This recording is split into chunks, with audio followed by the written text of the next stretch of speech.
வணக்கம் மக்களே. ஸோ இப்போ நான் ரியாத்தில் இருக்கேன். மணி இங்கே 12:30 மணி. ஒரு சின்ன விஷயம் மட்டும் உங்க கூட பகிர்ந்துக்கணும்னு தோணுச்சு. ஸோ காலையில் கிளம்பி மத்தியானம் இங்கே ஒரு 2:30 போல் இங்கே லேண்ட் ஆனப்போ இந்த காற்று நம்ம ஊரில் காற்றா நம்ம அதை நேசிப்போம்ல. இந்த காற்று பட்டோன்னா சில்லுன்னு ஒரு சந்தோஷம் இருக்கும்ல. ஆனால் இந்த பகுதி ரியாத்தில் நான் இறங்கினப்போ அந்த காற்று அவ்வளோ பெரிய அனல் காற்றா இருந்தது.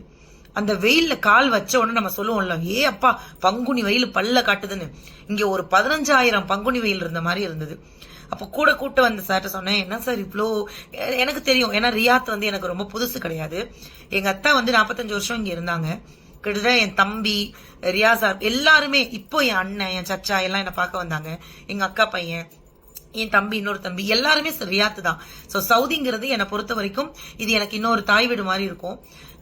ஆனா இந்த வெயில தாண்டி எப்படி மக்கள் இருக்காங்க, எப்படி உழைக்கிறாங்க அப்படின்னு நாங்க சும்மா அப்படியே பேசிட்டே இருக்கும்போது அப்படியே எல்லாருக்கிட்டே பேசும்போது சொன்னாங்க, நம்ம ஊர்ல இருந்து இங்க நிறைய பேர் வேலை பார்க்கறாங்க. கட்டட வேலை தொழில் பார்ப்பாங்களா அவங்க, இந்த லேபர்ஸா இருக்கக்கூடியவங்க பாடெல்லாம் ரொம்ப பெரிய கஷ்டம் பாடு. படிச்சுட்டு இந்த பெரிய பெரிய இன்ஜினியர் அந்த மாதிரி இருக்கிறவங்க வேணா, சாஃப்ட்வேர்ல இருக்கிறவங்க வேணா கொஞ்சம் அப்படியே ஏசியில இருந்துட்டு ஏசியில போயிட்டு வரலாம். அதனால நம்ம நிறைய இடங்கள்ல இந்த வேலைக்குன்னு வந்துட்டோம் அப்படின்னா இந்த வெயிலெல்லாம் தாண்டி தான் நம்ம பார்க்கணும் அப்படின்னாங்க. அது கேட்டோன்னா ஒரு மாதிரி ரொம்ப கஷ்டமா இருந்தது. ஏன்னா எல்லாருமே இந்த காசுக்காக தான் உழைக்கிறோம். இப்ப நாங்க அங்கேருந்து இங்க இங்க இருக்கிறவங்கள தமிழால சந்தோஷப்படுத்திட்டு திரும்ப இங்கே நாங்க போறது, இந்த ஒரு நாள் உழைப்புமே எங்களுக்கு ஒரு பெரிய கஷ்டம். ஆனா இதுல கூட எங்களுக்கு ஏதோ ஒரு இடத்துல ஒரு மரியாதை, ஏதோ ஒரு இப்ப நமக்கு நல்ல ரூமு எல்லாம் கிடைச்சிருது. ஆனா இந்த வெயில்ல இவ்வளோ கஷ்டப்பட்டு இவங்க உழைக்கிறதுக்கு காரணம் அவங்க குடும்பம் எந்த கஷ்டமும் இல்லாம இருக்கணுங்கிறதுக்காக மட்டும்தான். இதை நான் ஏன் சொல்றேன் அப்படின்னா, முழுக்க முழுக்க நம்ம ஊர்ல உனக்கு என்னப்பா வெளிநாட்டுல ராஜ வாழ்க்கை, இங்க ஒரு நாள் அவங்க வாழ்ற வாழ்க்கையை பார்த்தீங்கன்னா, அதுவும் குறிப்பா சவுதி அரேபியால பல பேருடைய உணவு குப்பூஸ் மட்டும்தாங்க. ஏழைகளுடைய ராஜ உணவு அது. எங்க அத்தா அடிக்கடி சொல்லியிருக்காங்க, எனக்கு குப்பூஸ் ரொம்ப பிடிக்கும். 1 ரூபாய் 2 ரூபாய் அந்த ஒரு ரியாலுக்குலாம் அது கிடைக்கும். ஸோ இதெல்லாம் சேர்த்து சாப்பிட்டு உங்களுக்கு அனுப்புற பணம் தான் நீங்க அங்க சந்தோஷமா இருக்கணுங்கிறதுக்காக. அது வெறும் பணம் கிடையாதுங்க, அது அவங்களுடைய வெறும் உழைப்பினுடைய பணம் கிடையாது.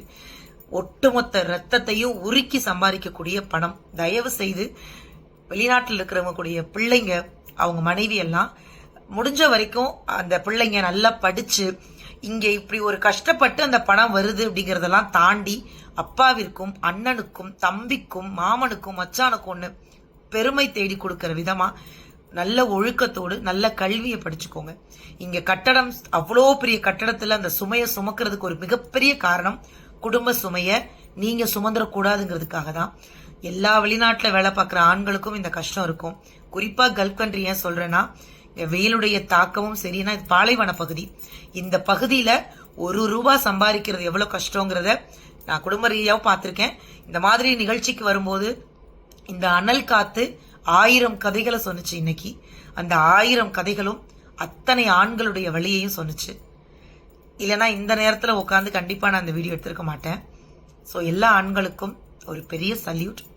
அவங்களுடைய ஃபேமிலிஸ் எல்லாருமே கண்டிப்பா அவங்களுக்கு எப்பவுமே சப்போர்ட்டா இருப்பாங்க. தேங்க்யூ.